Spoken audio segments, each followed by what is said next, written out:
அஸ்ஸலாமு அலைக்கும் வரஹ்மத்துல்லாஹி வபரகாத்துஹு.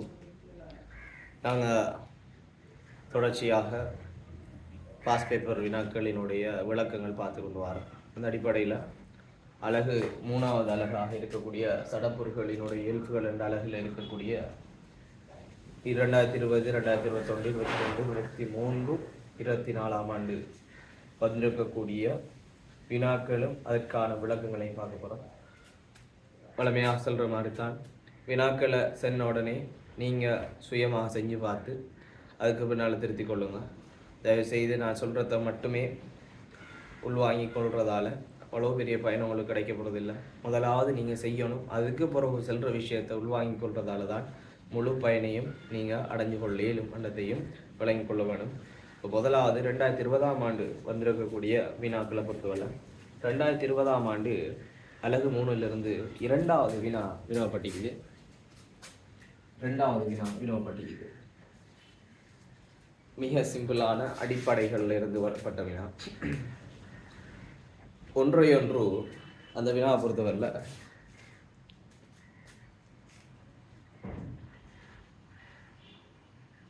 ஒன்றையொன்று கவரும் உபாணு துணிக்கை சோடி யாது அப்படின்னு கேட்டிக்கிறான். 4 விட தந்திருக்குது. முதலாவது விட இலத்திரன்களும் நியூத்திரன்களும். அதுக்கு முன்னே எங்களுக்கு உபாணு துணிக்கைகள் சம்பந்தமாக தெரிஞ்சிருக்கணும். எங்களுக்கு தெரியும் 3 வகையான உபாணு துணிக்கைகள் இருக்குது. ஒன்று இலத்திரன்கள். இலத்திரன்களை பொறுத்தவரையில் பொதுவாக நாங்கள் மறையேற்றம் கொண்டதை சொல்லுவோம். 2வது புரோத்திரன்கள். இது நீரேற்றம் கொண்டதெல்லும். 3வது நியூத்திரன்கள். இது ஏற்றமற்றது அப்படின்னும் நாங்கள் சொல்லுவோம்.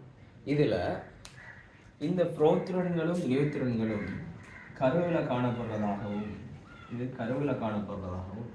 இந்த இலத்திரன்களை பொறுத்தவரையில் கருவை சுற்றியுள்ள சக்தி மட்டங்களில் காணப்படுறது. சரிதானே? இப்போ கருவில் இந்த புரோத்திரன்களும் நியூத்திரன்களும் மட்டும்தான் ஆயிக்குதுன்னு கேட்டால் இல்லை, இதை தவிர்த்து நிறைய உபாணு துணிக்கைகள் இருக்குது. ஆனால் பெரும்பாலுமாக இருக்கக்கூடியது இந்த புரோத்திரன்களும் நியூத்திரன்களும் தான். சரிதானே? இலத்திரன்களை பொறுத்தவரை சக்தி மட்டங்களில் சுற்றி கொண்டு இருக்க போகுது. இதை இன்னும் தெளிவாக ஒரு வரைவு மூலம் காட்டுறதுன்னு சொன்னால் ஒரு அணு எடுத்துக்கொண்டோம் என்றால் அணுவினுடைய கருவாக இதை எடுத்துக்கொண்டால் இந்த கருக்குள்ள இந்த நியூத்திரனும் புரோத்திரனும் இருக்க இதை சுற்றி இருக்கக்கூடிய சக்தி மட்டங்கள், இந்த சக்தி மட்டங்கள்ல தான் இலத்திரன்கள் இருப்பார்கள். விளங்குச்சா? இதுதான் முதலாவது விஷயம். ஆகவே நாங்கள் எப்போதுமே தான் ஒரு நேரேற்றமும் மறையேற்றமும் தான் கவரும். ஒருபோதும் ஏற்றமில்லாத ஒரு பொருளும் ஏற்றமுள்ள ஒரு பொருளும் கவர்றது இல்லை. ஆகவே எதிரேற்றமுடைய 2 பொருட்கள் நாங்கள் சின்ன வயசுலேருந்து படிச்சுட்டு இருக்கோம். எதிரேற்றமுடைய 2 பொருட்கள் ஒன்று கவரும். சரிதானே? ஆகவே என்னோட விடைகளில் தரப்பட்டிருக்குது இலத்திரன்களும் நியூத்திரன்களும். இலத்திரன் மறையேற்றம், நியூத்திரன் ஏற்றம் இல்லை. 2வது இலத்திரன்களும் புரோத்திரன்களும். இலத்திரன் மறையேற்றம், புரோத்திரன் நேரேற்றம் வாய்ப்பு இருக்கிறது. 3வது புரோத்களும் நியூத்திரன்களும். புரோத்திரன் நேரேற்றம், நியூத்திரன்கள் ஏற்றம் இல்லை. ஆகவே அவரை கவர முடியாது. 4வது இலத்திரன்களும் 2 ஒரே ஏற்றங்கள் என்ன செய்ய ஒத்த ஏற்றங்கள் ஒன்று கவராது, ஒன்று தள்ளும். ஆகவே இதில் இருந்து நாங்கள் விடையை பெற்றுக் கொள்ளலாம். விடை எங்களுக்கு தெரியும். விட 2வது. சரிதானே? இப்போ 2020ஆம் ஆண்டு அடுத்தது 12வது கேள்வி. 2020ஆம் ஆண்டு 12வது கேள்வி, 2வது கேள்வி மற்றும் 12வது கேள்வி இதே பகுதியிலிருந்து வினவப்பட்டிருக்கு. 12வது கேள்வி இதே பகுதியிலிருந்து வினவப்பட்டிருக்குது. 12வது கேள்வி என்னன்னு சொன்னால், XY எனும் 2 மூலகங்களின் அணுக்களின் இலத்திர நிலையமைப்புகள் முறையை தரப்பட்டிருக்குது. எக்ஸ்ட நிலையமைப்பு தாராங்களாம். எக்ஸ்ட நிலையமைப்பு 2, 8, 1. வைக்கு தாராங்களாம் 2, 8, 7 இப்படி தாராங்களாம். இப்போ கேட்குற கேள்வி, அம்மூலகச்சோடி பற்றி பின்வரும் கூற்றுகளில் பொய்யான கூற்று எது? எங்களுக்கு தெரியும் பொய்யான கூற்று கேள்வி வரக்குள்ள கீழே இருந்து மேலுக்கு பார்த்துக்கு வரது கொஞ்சம் நல்ல ஆப்ஷனாக இருக்கும். ஆகவே நாங்கள் கீழுக்கு இருந்து பார்த்துட்டு வருவோம். 1 2 3 4 சரிதான். 4வதுல இருந்து பார்த்து கொண்டு வர்றது நல்லது. 4வது பார்த்தோம்னால் சேர்வு இரசாயன சூத்திரம் XYயை கொண்ட சேர்வை உண்டாக்குகின்றன. எங்களுக்கு இங்க இதனுடைய இலத்திர நிலை அமைப்புல 2 கட்டு 1 இருக்குது. இவர் நிலை அது 2 கட்டு 7 இருக்குது. ஆகவே இவர் என்னவாக இருக்கலாம் என்கிறத முதலாவது நாங்கள் கெஸ் பண்ணுவோம். அதை கெஸ் பண்ணாமையும் செய்யலாம். பட் கெஸ் பண்ணினால் இன்னும் கொஞ்சம் தெளிவாக இருக்கும். சரிதானே? கெஸ் பண்ற நேரம் எங்களுக்கு தெரியும். ஆவர்த்தன அட்டவணையில் மொத்தமாக கூட்டினா இலத்திரன்கள் எண்ணிக்கை இங்க எத்தனை வருகிறது? இலத்திரன்கள் எண்ணிக்கை 11 இருக்குது. இலத்திரன்கள் எண்ணிக்கை 11 இருந்தால் அணுவன் 11. ஆகவே அணுவன் 11 உடைய மூலகம் எது? சோடியமாக இருக்க போகுது. இங்க நாங்கள் கண்டுபிடிக்கிறோம் இவர் சோடியமாக இருக்கலாம். சரிதானே? இப்ப இங்க 2 கட்டு 7 என்றால் மொத்தமாக 17 இலத்திரன்கள். ஆகவே 17 அணுவன்களை கொண்ட மூலகம் யார் என்று பார்க்கிற நேரம் எங்களுக்கு அழகாக தெரியுது. அவர் குளோரினாக இருக்கலாம். ஏன்னு தெரியுமா?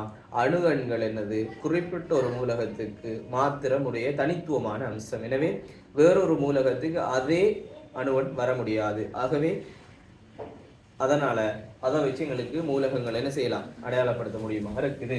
ஆகவே சோடியம் குளோரின், சோடியம் அயனாக மாறன்னு சொன்னால் இப்போ ஒரு கேட்ட கேள்வி என்ன? இரசாயன சூத்திரத்துல நாங்க எப்படி பார்ப்போம்? ஒன்று இலக்கதை பெற்றுக்கொள்றதை வச்சுதான் நாங்க இரசாயன சூத்திரங்களை வைப்போம். ஆகவே சோடியத்தை பொறுத்தவரையில இவர் ஒரு இலத்திரன் இழப்பதன் மூலம் என்ன செய்யலாம்? இவர் ஒரு இலத்திரன் இழப்பதன் மூலம் சோடியம் அயனாகலாம்.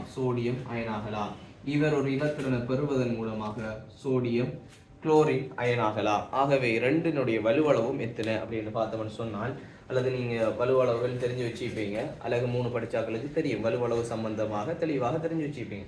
வலுவளவை பொறுத்தவரையில சோடியத்தினுடைய வலுவளவும் குளோரின் வலுவளவும் 1க்கு 1 இருப்பதனால் cross பண்ணிட்டால் சோடியம் குளோரைட் என்ற சேர்வு வரப்போகுது. க்ரோஸ் பண்ணிட்டால் சோடியம் குளோரைட் என்ற சேர்வு வரப்போகுது.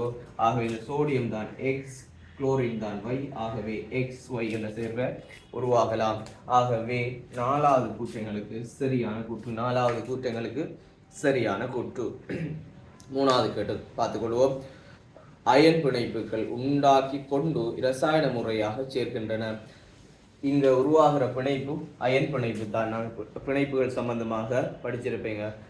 அதில் அயன் பிணைப்பு, பங்குட்டு வலு பிணைப்புகள் எல்லாம் இருக்குது. இது ஒரு அயன் பிணைப்புங்கிறது தெரியும். ஏனென்றால் இந்த சோடியம் பிளஸ் என்ற நேர் அயனையும் குளோரின் Cl- என்ற எதிரயனையும் உருவாக்குது. மறை அயன் சொல்லுவோம். இந்த நேர் அயனும் மறை அயனும் சேர்ந்து ஒரு சேர்வை உருவாக்குது. ஆகவே இது அயன் பிணைப்பில் உருவாக்கின ஒரு சேர்வை. ஆகவே 3வதும் சரி, இரசாயன முறையா சேர்கிறது இல்லையா?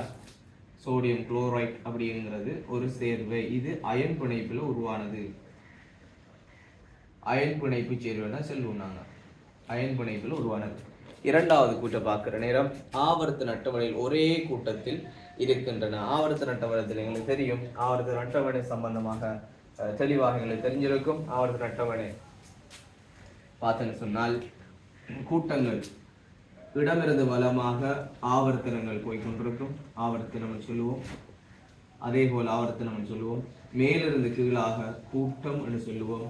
கூட்டத்தை பொறுத்தவரையில சோடியம் முதலாம் கூட்டம். சோடியம் என்றது 1வது கூட்டம். குளோரின்ங்கிறது 7வது கூட்டம். சோடியம்ங்கிறது 1வது கூட்டம். குளோரின்ங்கிறது 7வது கூட்டம்ங்கிறதால 2 ஒரே கூட்டத்தை சேர்ந்த மூலகங்கள் இல்லை என்றதால இவர் பிழையாக இருப்பார். இவர் பிழை. இந்த கூற்று 1வது கூற்றையும் பார்த்துக் கொள்வோம். ஆவர்த்தன அட்டவணை ஒரே ஆவர்த்தனத்தில் இருக்கின்றன. சரியான கூற்று. 2மே 3வது ஆவர்த்தனத்துல ஒரே ஆவர்த்தனத்துல இருக்கக்கூடிய ஆட்கள் தான். 2மே 3வது ஆவர்த்தனத்துல இருக்கக்கூடிய ஆட்கள் தான். ஆகவே அது சரியான கூற்று. ஆகவே அது சரியானது. 2 பேருமே 3வது ஆவர்த்தனத்துல இருக்கக்கூடிய ஆட்கள். ஆகவே அது சரியான கூற்று. ஆகவே எங்களுக்கு இங்க கேட்டது பிழையான கூற்று எது என்றது. ஆகவே விட எங்களுக்கு தெரியும். விட நாங்கள் விட ரெண்டாவது என்று எடுத்துக்கொள்கிறோம். விட ரெண்டாவது. மிக தெளிவான விஷயம் இது, மிக தெளிவாக இருக்கும்.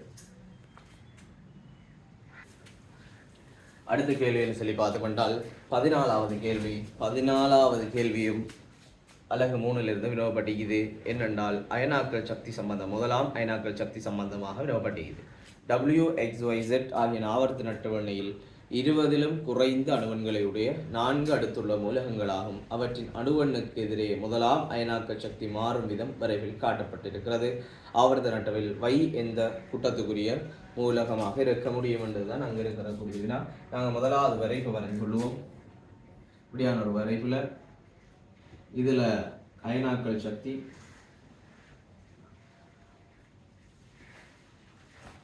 இதுல அணுவன் வரைவை பொறுத்தவரையில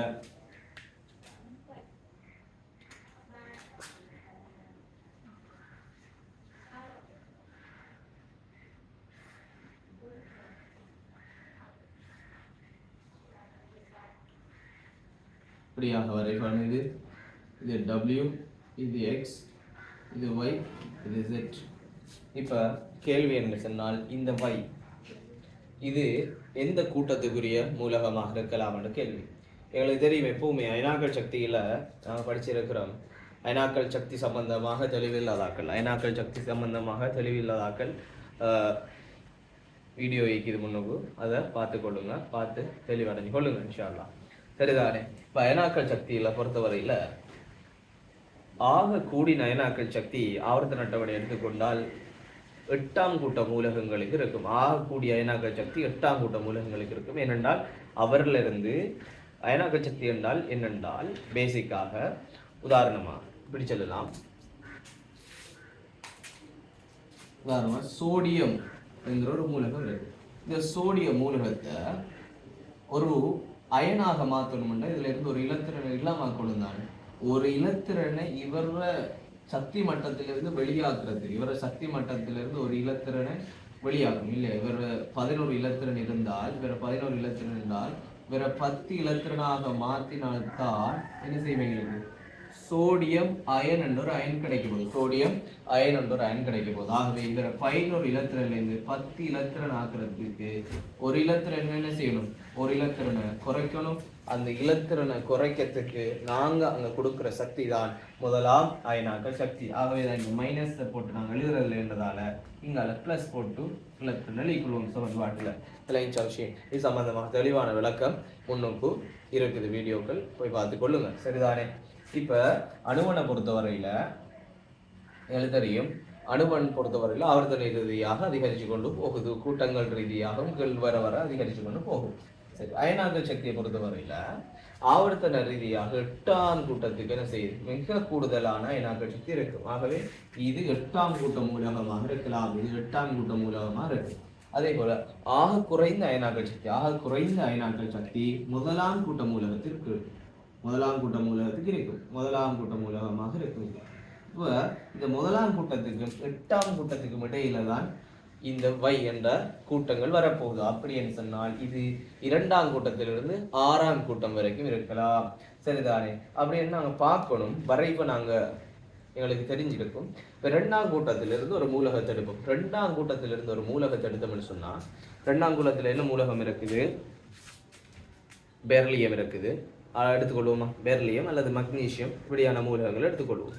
பெர்லியம் அல்லது மக்னீசியத்தை எடுத்துக்கொள்வோம். பெர்லியத்தை எடுத்துன்னு சொன்னால் இதனுடைய இலத்திர நிலையை பாருங்க, எத்தனை? 2. இது இலத்திர நிலை அமைப்பு என்ன? 2, இன்னொரு 2. அப்படித்தானே? ஆகவே இவரை இழக்கிறது என்ன செய்யலாம்? இவரை இங்கிருந்து எடுக்கிறது மிச்சம் கொஞ்சம் கஷ்டமான வேலை. அதே நேரம் இப்படி செல்றதோட உங்களுக்கு இப்படி செல்றதோட நீங்க வரைவு படிச்சிருப்பீங்க. வரைவுல கூட்ட ரீதியாக போகும். கூட்ட ரீதியாக முதலாம் கூட்டம், 2ஆம் கூட்டம், 3ஆம் கூட்டம், 4ஆம் கூட்டம் என்று சொல்லி போகக்கூடியதாக இருக்கும். அப்படின்னு சொன்னா இங்க இது ஆக அதிகமாக இருக்கிறது 8ஆம் கூட்டம், ஆக குறைவாக இருக்கிறது முதலாம் கூட்டம், இடையில இது 2ஆவதாக இருக்கிறது. எங்களுக்கு ஓர்டராகத்தான் போகுது இல்லையா? இடையில முதலாம் கூட்டம் வந்துட்டு இன்னைக்கு 4ஆம் கூட்டம் வராது, இன்னைக்கு 2ஆம் கூட்டம், இது 3ஆம் கூட்டம், 4ஆம் கூட்டம், 5ஆம் கூட்டம், 6 7 அப்படியாகத்தான் வரிசைகள் போகக்கூடியதாக இருக்கும். சரிதானே? ஆகவே வைங்கிறது பொதுவாக வைங்கிறது இரண்டாம் கூட்டமாக இருக்கும். வைங்கிறது இரண்டாம் கூட்ட மூலகமாக இருக்கும். இது தெளிவு இல்லாத பிள்ளைகள் அயனாக்கல் சக்தியை சம்பந்தமாக கொஞ்சம் முன்னுக்கு பார்த்து கொண்டால் தெளிவாக இது விளங்கும். சரிதானே? அடுத்த கேள்விக்கு நாங்கள் பேசிக்கொள்வோம். அடுத்த கேள்வியாக 24வது கேள்வி. 24வது கேள்வி 24வது கேள்வியை பொறுத்தவரையில் 24வது சிம்பிளான ஒரு கேள்வி, தியரியாக கேட்டிருக்கிறாங்க. 24 குளிர் நீருடன் தாக்கம் புரியாத போதிலும் கொதிநீரோடு தாக்கம் புரியும் உலோகம் யாது அப்படின்னு சொல்லி கேட்டிக்குது. எங்களுக்கு தெரியும், குளிர் நீரோட தாக்கம் புரியாத போதிலும் கொதிநீரோடு தாக்கம் புரியக்கூடிய உலோகமாக மக்னீசியம் இருக்கும்னு சொல்லி எல்லாருக்கும் தெரியும். ஆகவே எத்தனையாக வரப்போகுது? இதற்கு விட எத்தனை? 14வது விட ஓகே, எத்தனை பார்த்து போட்டுக்கொள்ளுங்க. வை என்கிறது எத்தனை? 2ஆம் கூட்டம்னு சொல்லி வரப்போகுது. 2ஆம் கூட்டம் சொல்லி இதனுடைய 24வது விடை என்பது விட 2 விடை 2 மக்னீசியம் வரப்போகுது. மக்னீசியத்தை பொறுத்தவரையில் குளிர் நீரோட தாக்க மாட்டார், மக்னீசியமும் தாக்க மாட்டார். பெர்லியம் என்ற ஒரு ஆள் இருக்கிறார் இல்லையா, இந்த பெர்லியம் என்கிற ஒரு ஆள், இவரும் தாக்க மாட்டாரு. இந்த 2 பேரும் குளிர் நீரோட தாக்க மாட்டாங்க. சுடுநீரை கொண்டு வந்தால் மக்னீசியம் தாக்குவார். சுடுநீர்ல மக்னீசியம் தாக்குவார், சுடுநீர்ல மக்னீசியம் தாக்குவார். இவர் சுடு நீர்லையும் தாக்க மாட்டார், சூடான நீர்லையும் இவர் தாக்க மாட்டாரு. சரிதானே? இது 2020ஆம் ஆண்டு வந்திருக்கக்கூடிய வினாக்கள். சரி, 2021ஆம் ஆண்டுல 2021ல் 7வது கேள்வி, 2021ஆம் ஆண்டு 7வது கேள்வியில படிக்குது. கேள்வியை நாங்கள் வாய்ஸ் கொள்வோம். அங்கே பொட்டாசியம் தந்திருக்கிறாங்க, கால்சியம் ஆகிய இரு அணுக்களினதும் பின்வரும் சமமாகும். எது சமன்னு கட்டிக்காங்க. 2 மூலகங்களை தந்துட்டு பின்வரத்தில் 2க்கும் எது சமனாக இருக்குது அப்படின்னு சந்திக்கிறாங்க. அங்கே தந்திக்கிறாங்க என்ன விஷயம் அப்படின்னு சொல்லி பார்த்துக்கணும். பொட்டாசியம் தந்து பொட்டாசியத்துக்கு கீழுக்கு 19 மேலுக்கு 40 தந்திருக்கிறாங்க. அதே போல கால்சியம் தந்து கீழுக்கு 20 மேலுக்கு அதுலயும் 40 அப்படின்னு சொல்லி குறிச்சிருக்கிறாங்க. இப்ப முதலாவதாக நீங்க விளங்கிக் கொள்ள வேண்டியது, இந்த பொட்டாசியம் கால்சியம் தந்து கீழே குறிச்சிக்கிற மேலே குறிச்சிக்கிற விஷயங்கள் என்ன அப்படின்னு சொல்லி ஒரு மூலகத்தை எடுத்துக்கொண்டால் தெளிவாக விளங்கிக் கொள்ளணும். ஒரு மூலகத்தை எடுத்துக்கொண்டால் உதாரணமாக ஏழு மூலகத்தை எடுத்துக்கொள்வோம். 7 மூலகத்துல எங்களுக்கு தெரியும் அணுவன்கள் திணிவன்கள் இருக்குது. அணுவண்ணை எப்பவுமே ஒரு மூலகத்தினுடைய இடது பக்கத்துல கீழ் மூலையில குறிக்கிறது அணுவண்ணை குறிச்சு கொள்வாங்க. இந்த இடத்துல என்ன செய்வாங்க? அணுவண்ணை குறிச்சு கொள்வாங்க. அணுவன் மேல் இடது பக்கத்தினுடைய மேல் மூலையில திணிவண்ணை குறிச்சு கொள்வாங்க. திணிவண்ணை குறிச்சு கொள்வாங்க. இப்போ திணிவன்ன்றது என்னென்னு வழங்கி இருக்கணும்? திணிவன் சொன்னால் திணிவன் அப்படிங்கிறது அணுவண்ணையும் பிளஸ் அணுவண்ணையும் நியூத்திரனையும் கூட்டினால் அணுவண்ணையும் பிளஸ் நியூத்திரனையும் கூட்டினால் வாரதுதான் திணிவன். சரிதானே? அணுவண்ணை பொறுத்தவரை அணுவண்ணை என்னத்துக்கு சமனாக இருக்கணும் எல்லாருக்கும் தெரியும். அணுவண்ணை பொறுத்தவரை இலத்திரனுக்கு சமனாக இருக்கலாம், புரோத்திரனுக்கு சமனாக இருக்க போகுது இல்லையா? ஒரு அணுவில் அயனை பொறுத்தவரையில் அயனில் அணுவண்ணோ புரோத்திரண்டோ மாறாது, ஆனால் இலத்திரன்கள் என்ன செய்யலாம்? மாறலாம். சரிதானே? ஆகவே இப்படிதான் குறிக்க. சரிதானே? இதை விளங்கிக் கொள்ளணும். மூலகம் ஒன்றை பொறுத்தவரையில் இடது பக்கத்தினுடைய கீழ் மூலையில் அணுவண்ணும் இடது பக்கத்தினுடைய மேல் மூலையில் திணிவண்ணும் குறிக்கப்பட்டிருக்கிறது. அப்படின்னு சொன்ன இங்க இது அணுவண்ணாகவும் இது திணிவண்ணாகவும் இருக்குது. அணுவன் பொட்டாசியத்துக்கு 19 கால்சியத்துக்கு 20, திணிவண்ணை பொறுத்தவரையில் இதுக்கு 40 இதுக்கு 40 அப்படின்னு சொன்னா இப்போ நாங்கள் அழகாக விளங்கிக் கொள்ள வேண்டும். இங்க கேட்ட கேள்வி என்னன்னு சொன்னா, கேட்ட கேள்வி 2 அணுக்கள்ல பின்வரும் எது சமன் அப்படின்னு சொல்லி இலத்திரண்டு எண்ணிக்கை இவரில் 19 இவரில் 20, ஆகவே 2க்கும் சமன் கிடையாது. சரிதான்? நம்ம முதலாவது பிள்ளை 2வது கூற்றை எடுத்துக்கொள்ளும். 2வது கூற்றை பொறுத்தவரையில் நியூத்திரன்களின் எண்ணிக்கை எப்படி காணலாம்? பொட்டாசியம் 40. பொட்டாசியத்துல அணுவண்ணை கழிச்சுட்டால் திணிவன்ல இருந்து அணுவண்ணை கழிச்சுட்டால் எங்களுக்கு கிடைக்கிறது நியூத்திரன்களாக இருக்க போகுது. ஆகவே இப்போ நாங்கள் நியூட்ரன் எண்ணிக்கை காண்றதுக்கு என்ன செய்யப்படுறோம்? நியூட்ரன் பொட்டாசியத்தில் நியூட்ரன் எண்ணிக்கை காண்றதுக்கு என்ன செய்யப்படுறோம்? திணிவனில் இருந்து 40 இருந்து அணுவெண்ணெய் கழிக்கப்படும். 19 கழிச்சுன்னு சொன்னால் எங்களுக்கு வார விட 21 இருக்குது. அதே போல கல்சியத்தினுடைய நியூட்ரன் எண்ணிக்கை பார்த்தோம்னு சொன்னால் இது பொட்டாசியத்தில் இது கல்சியத்தில் பார்த்தென்றால் 40 இருந்து 20 கழித்தால் எங்களுக்கு கிடைக்கிறது 20 இருக்க போகுது. ஆகவே இதுவும் சமன் இல்லை. மூணாவது கூட்ட பார்த்துக் கொள்வோம். மூணாவது இலத்திரன்களை புரோத்திரன் எண்ணிக்கை கூட்டுத்தொகை. இலத்திரன்களினது புரோத்திரன்களினது எண்ணிக்கையின் கூட்டுத்தொகை. இலத்திரன்களினது புரோத்திரன்கள் எண்ணிக்கையின் கூட்டுத்தொகையா?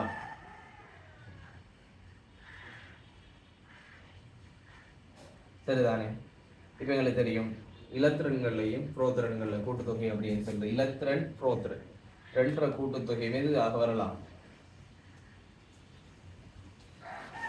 இலத்திரண்ட கூட்டுத்தொகை எது? இலத்திரண்ட கூட்டுத்தொகை அணுவன் புரோத்திரனும் சமன். அணுவன் என்றால் அது புரோத்திரனுக்கு சமனாக இருக்க போகுது. புரோத்திரனுக்கு சமனாக இருக்க போகுது. ஆகவே இப்போ நாங்கள் பொட்டாசியத்தை எடுத்தால் பொட்டாசியத்தினுடைய அணுவன் எத்தனை? 19. சரிதான். ஆகவே புரோத்திரன் எண்ணிக்கை எத்தனை? இது அணுவன். ஆகவே புரோத்திரன் எண்ணிக்கை 19 பிளஸ் இலத்திரன் எண்ணிக்கை 19. இது அணுவானு அயன் இல்லை, அதனால அணுவண்டதால அணுவண்ணும் புரோத்திரன் இலத்திரன் எல்லாம் சமனாக இருக்கலாம்.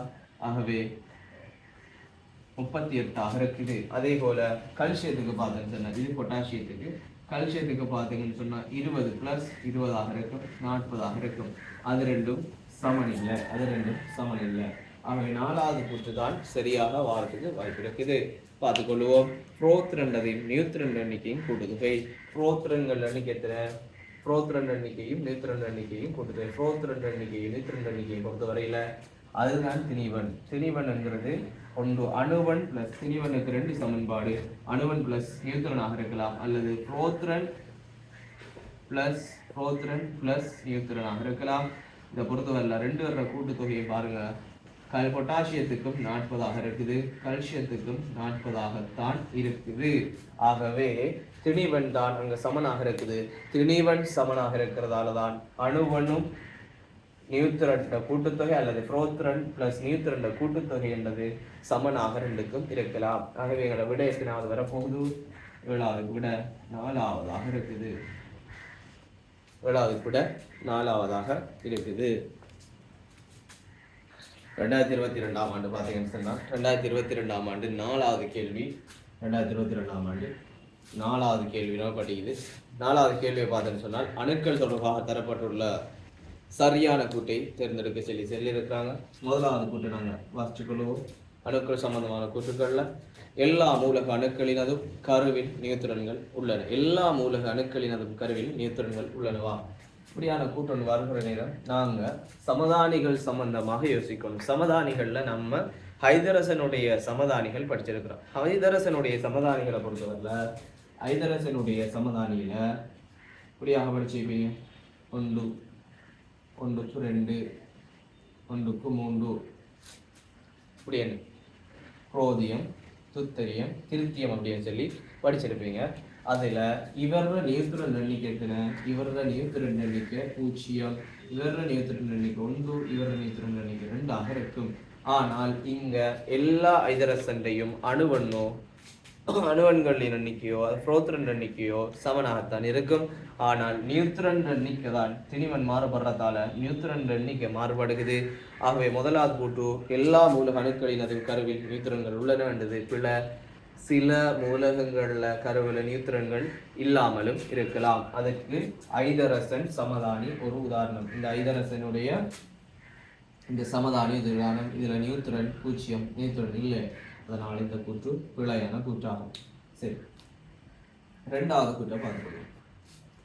ரெண்டாவது கூற்றை பார்த்தோம்னு சொன்னால் எல்லா அணுக்களினதும் கருவில் உள்ள நியூத்திரன்களின் எண்ணிக்கையும் புரோத்திரன்களின் எண்ணிக்கையும் சமன். எல்லா அணுக்கள்லையும் கருவில் உள்ள நியூத்திரன்கள் எண்ணிக்கையும் புரோத்திரன் எண்ணிக்கையும் சமனாம். நியூத்திரன் எண்ணிக்கையும் புரோத்திரன் எண்ணிக்கையும் சமனாம்.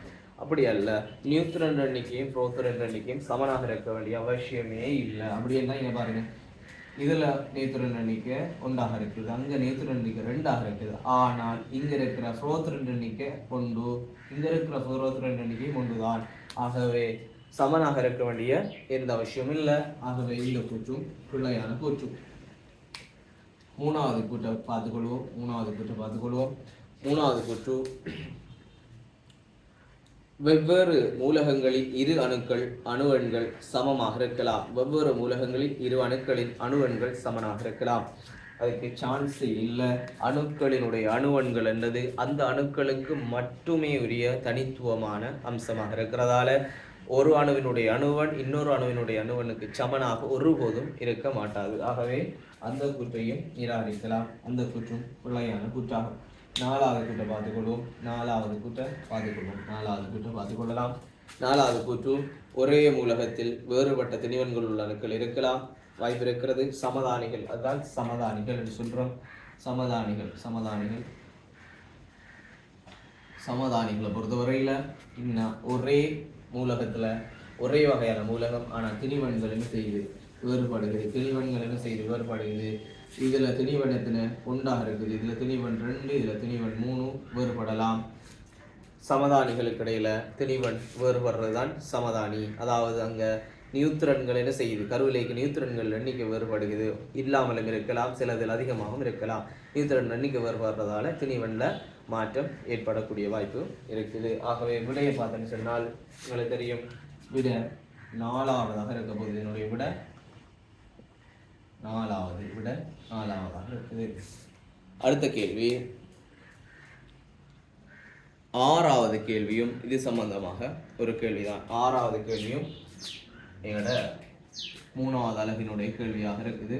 6வது கேள்வி என்னன்னு சொன்னால், ஒரு உலோக கடத்தினூடாக மின்னோட்டம் செல்வதற்கு பங்களிப்பு செய்யக்கூடிய துணிக்கு ஒரு உலோக கடத்தினூடாக மின்னோட்டம் செல்வதில் பங்களிப்பு செய்யக்கூடிய உபதுணிக்கு எதில் கேட்டிக்கிறாங்க. சிம்பிளாக எங்களுக்கு தெரியும், ஒரு இலத்திரனை ஒரு மீனை கொண்டு செல்லணும் என்றால் அந்த இலத்திரன்கள் அவசியம். இலத்திரன்கள் இல்லாமல் மின் கடத்தல் நடக்காது. விளங்குதா? இலத்திரன்கள் ஓடுறதன் மூலமாகத்தான் மின் கடத்தல்கள் அங்கே நடக்குது. ஆகவே அதனுடைய விட ஒன்றாக இருக்க போகுது.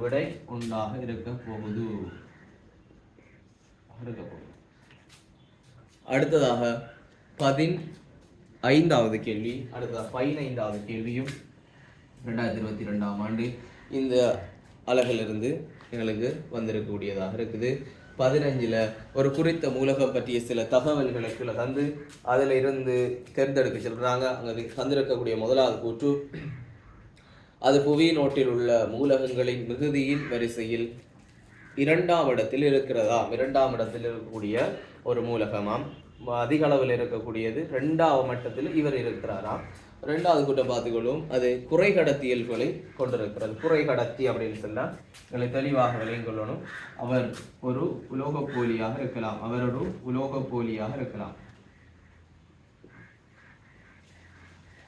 உலோகப்போலியாக இருக்கக்கூடியது. சரிதானே? 3வது கூட்டம் பார்த்துக்கணும், உலோக இயல்புகளையும் அல்லுலோக இயல்புகளையும் காட்டுகிறது. சரிதானே? சில நேரங்கள் உலோக இயல்பை காட்டுவாராம், சில நேரத்தில் அல்லுலோக இயல்பை காட்டுவாராம். அப்படி இருக்கக்கூடிய ஒரு ஆள் எங்களுக்கு இது தியரியான ஒரு கொஸ்டின். ஆகவே இப்படியாக புத்தகத்திலேயே அழகாக தெளிவாக குறைகடத்தி இயல்பு, புவி நோட்டில் 2ஆம் மட்டத்தில் இருக்கக்கூடிய ஆள், இதெல்லாம் அழகாக தெளிவாக தந்திருக்கிறாங்க. விட சிலிக்கனாக இருக்க போறார். விட சிலிக்கன். விடை 2. விடை 2வதாக இருக்க போகுது. இது தெளிவான ஒரு விஷயம். அதே போல பார்த்தோம்னு சொன்னால் 2023ஆவது ஆண்டு வந்திக்கத்தில் 17வது கேள்வி அலகு 3ல் இருந்து வினவப்பட்ட ஒரு கேள்வி. அதுக்கும் கூட்டு கேள்வியாகத்தான் வினவப்பட்டிருக்குது. உலோகங்கள் பற்றிய பின்வரும் எக்கூற்று ஒய்யானது. உலோகங்கள் பற்றிய கூற்றுக்களில் எந்த கூற்று பிழை என்று கேட்டிருக்கிறாங்க. பிழை என்று கேட்ட காரணத்தினால் நான் கீழே வரது பெஸ்ட்டாக இருக்கும்னு நினைக்கிறோம். 1 2 3 4. 4வது கூட்டை கொஞ்சம் வாசித்துக்கொள்வோம். 4வது கூட்டை வாசித்துக்கொள்கிற நேரம், எல்லா உலோகங்களும் அமிலங்களோடு தாக்கம் புரிந்து ஐதரசனை வெளியேற்றுகின்றன. எல்லா உலோகங்களும் ஐதரசனோட தாக்கம் புரிஞ்சு எங்களுக்கு ஐதரசனோட தாக்கம் புரிஞ்சு உலோகங்கள் தாக்கம் புரிஞ்சு ஐதரசனை தரவணும் மட்டும் இல்லை. எல்லா உலோகங்களும் அமிலங்களோட தாக்கம் புரிஞ்சு ஐதரசனை தரவணும் அப்படின்றது இல்லை. உதாரணமாக 1ஆம் கூட்டம் 2ஆம் கூட்ட மூலகங்கள், 1ஆம் கூட்டம் மற்றும் 2ஆம் கூட்ட மூலகங்கள் பொதுவாக தரக்கூடியதாக இருக்கும். ஆனால் எல்லாமே தர வேணுமென்ற எந்த கட்டாயமும் இல்லை. ஆகவே இந்த கூற்று தருகுது அப்படின்னு சொன்னால் இந்த கூற்று பிழை. சரிதானே? மூணாவது கூற்றை கொஞ்சம் வாசித்து கொள்ளுவோம். மூணாவது கூற்று, உலோக அணுக்கள் இலத்திரன்கள் அகற்றி கொண்டு ஒரு நேர அணை உண்டாக்குகின்றன. உலோக அணுக்களை பொறுத்தவரையில் ஒரு சோடியமாக இருக்கலாம், மக்னீசியமாக இருக்கலாம். இலத்திரன் அகற்றுவதன் மூலமாக இறுதியோட்டில் இருக்கக்கூடிய இலத்திரனை அகற்றுவதன் மூலமாக சோடியம் நேராயனாகலாம், மக்னீசியம் நேராயனாக மாறுது. சரிதானே? சோடியம் அயன், மக்னீசியம் அயன் இப்படியாக மாறுது. சோடியம் அயன் மக்னீசியம் அயனாக இது மாறுது. இதனால் சோடியம் அயன் மக்னீசியம் அயனாக மக்னீசியம் அயனாக மாறுறதால இங்கே இந்த கூற்று எனது மிகச்சரியான கூற்று. சரிதானே? இலத்திரன்களை ஆற்றிக்கொண்டு இலத்திரனை பெற்றுக்கொண்டு மறையன்களை உருவாக்கலாம். இதல்ல. சில அயன்கள் இலத்திரனை பெற்றுக்கொண்டு என்ன செய்யும்? புளோரின் இப்படியான அணுக்கள் என்ன செய்து இலத்திரனை பெற்றுக்கொண்டு மறையன்களை உருவாக்கலாம். சரிதானே? ஆகவே இந்த கூற்று சரியான கூற்று. இரண்டாவது கூற்றை வாசித்துக் கொள்வோம். எல்லா உலோகங்களும் மின்னை கடத்துகின்றன. பெரும்பாலும் எல்லா உலோகங்கள் என்றாலே பொதுவாக மின்னை கடத்தக்கூடியதாக இருக்கும். சரிதானே? முதலாவது, மூலகங்களில் பெரும்பாலானவை உலோகங்களாகும். மூலகங்கள்ல பெரும்பாலானவை ஆவர்த்தன அட்டவணையிலே பார்த்தாலே தெரியும். பெரும்பாலான மூலகங்கள் உலோகங்களாகத்தான் இருக்குது. சரிதானே? ஆகவே இந்த 17வது கேள்விக்கு நாங்கள் விட 4ஆவதாக எடுக்கிறோம். நீங்க கொலையானது தானே கேட்டீங்க. ஆகவே 4ஆவது. அடுத்தது 20வது கேள்வி. 20வது கேள்வியும் இந்த அலகிலிருந்து 2022ஆம் ஆண்டு வினாப்பட்டிக்குது. 20வது கேள்வி என்னன்னு சொன்னா, ஒரு வாயுவின் சில இயல்புகள் கீழே தரப்பட்டிருக்குது. அது என்ன வாயுன்னு கண்டுபிடிக்கணும். 3 இயல்புகள் தந்திருக்கிறாங்க. இலகுவா தகனம் அடைய செய்யப்படலாம். அதன் அடர்த்தி சாதாரண வழியினுடைய அடர்த்தியிலும் குறைந்தது, நீரில் சிறிதளவு கரைகிறது அப்படின்னு சொல்லி தந்திருக்கிறாங்க. எங்களுக்கு தெரியும் நைதரசன். இங்க முதலாவது ஐதரசனை தந்திருக்கிறாங்க. ஐதரசனை பொறுத்த வரையில தகன துணை வாயு, அதாவது ஆக்சிஜன், ஹைதரசன்.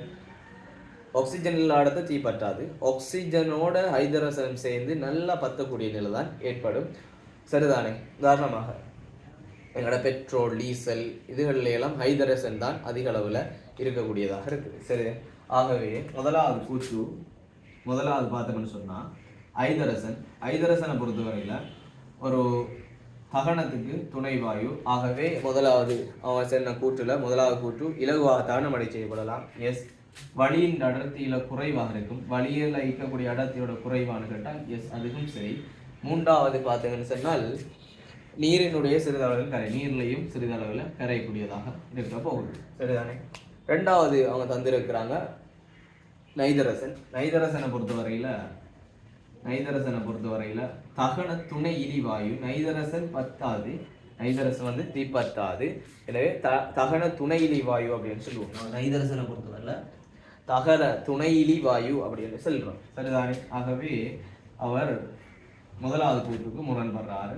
2வது கூற்று அடர்த்தி குறைவு, அதே போல நீர்ல சிறிதளவு கரையும். 3வதாக ஆக்சிஜனை பொறுத்த வரையில நல்ல தகனம் அடையும், பிரச்சனை இல்லை. வளியினுடைய அடர்த்தியோட குறைவுதான். அப்படக்குள்ள என்ன வழியில ஆக்சிஜன் நிறைய மூலகங்கள் இருக்கும். நாங்கள் வழி என்ன ஆக்சிஜனை எடுத்துக்கொண்டதால நாங்கள் நினைச்சு கொண்டிருக்கோம். அப்படி இல்லை, வழியில நிறைய மூலகங்கள் இருக்கிறதால வழியினுடைய அடர்த்தியோட குறைவு தான். பட் நீர்ல கரையாது. 4வதாக கார்பனீர் ஆக்சைடு என்ன செய்யாது. கார்பனீர் ஆக்சைடு நாங்கள் ஒரு இடத்த நெருப்பு பத்துதாம் என்றால் அதை அணைக்கிறதுக்காக நாங்கள் பயன்படுத்துகிற ஒரு வாயு தான் கார்பனீர் ஆக்சைடு. ஆகவே இவர் தகனம் அடைய மாட்டார். தகனத்தை நிப்பாட்டுறதுக்காக பயன்படுத்துகிறோம். வளி நடத்தையோட குறைவு, அது சரிதான். நீரில் கரைவார். கார்பன் ஆக்சைடு நீரில் கரைவார். சரிதானே? ஆகவே எங்களுக்கு 3ம் சரியாக வந்தது ஐதரசன். ஆகவே விடை ஒன்றாக இருக்க போகுது. அடுத்து பார்த்தோம்னு சொன்னால் 2024ஆம் ஆண்டு 3வது கேள்வி. பின்வருவற்றுள் அறை வெப்பநிலையில் ஒரு உள்ளீட்டு குறைகடத்தியாக தொழிற்படுகிற மூலகம் எதுன்னு சொல்லி நாங்கள் உள்ளீட்டு குறைகடத்திகளாக 2 மூலகங்களை தான் பயன்படுத்துகிறோம். அவை உலோகப்போலி மூலகங்களாக இருக்கும். ஒன்று போரோன், இன்னொன்று சிலிக்கன். இது 2 தான் உள்ளீட்டு குறைகடத்தி மூலகங்களாக பயன்படுத்துகிறோம். சரிதானே? அதில் இங்கே எங்களுக்கு கொப்பர் தந்திருக்குது, அதாவது Cu. இதை நாங்கள் உள்ளீட்டு குறைகடத்தியாக பயன்படுத்துறதில்ல. அலுமினியத்தை பயன்படுத்துறதில்ல. அலுமினியத்தை பொறுத்தவரையில் ஒரு ஈரியல் கூடிய உலோக மூலகம், அதை குறைகடத்திகளாக பயன்படுத்த உள்ளீட்டு குறைகடத்தியாக பயன்படுத்தலாம். என்ற உலோகம் என்ன செய்யும்? நன்கு மின்னை கடத்தக்கூடியதாக இருக்கும். அதே போல தான் கொப்பரும் ஒரு உலோகம் என்றதால் நன்கு மின்னை கடத்தும். அதே போல 3வது தந்திருக்கிறாங்க சிலிக்கன், அதுதான் பொருத்தமானதாக இருக்க போகுது. 4வதாக Fe இரும்பு தந்திருக்குது. இரும்பும் ஒரு உலோகம் என்றதால நன்று மின்ன கடத்தக்கூடியதாக இருக்கும், குறைகடத்தியாக இருக்காது. குறைகடத்தியாக எங்களுக்கு இருக்கிறது உலோகப்போலிகளான சிலிக்கனும் போரோனும் தான். ஆகவே விடை எங்களுக்கு 3வதாக இருக்க போகுது. விடை 3வதாக இருக்க போகுது. நாங்கள் இப்போ அலகு 3 இருக்கக்கூடிய 2020 24 வரையான MCQ வினாக்களை தெளிவாக பார்த்துருக்கிறோம். இன்ஷா அல்லாஹ் அடுத்தடுத்த வகுப்புகளில் அடுத்தடுத்த அலகுகளில் வந்திருக்கக்கூடிய MCQ வினாக்களை இன்ஷா அல்லாஹ் பார்ப்போம்.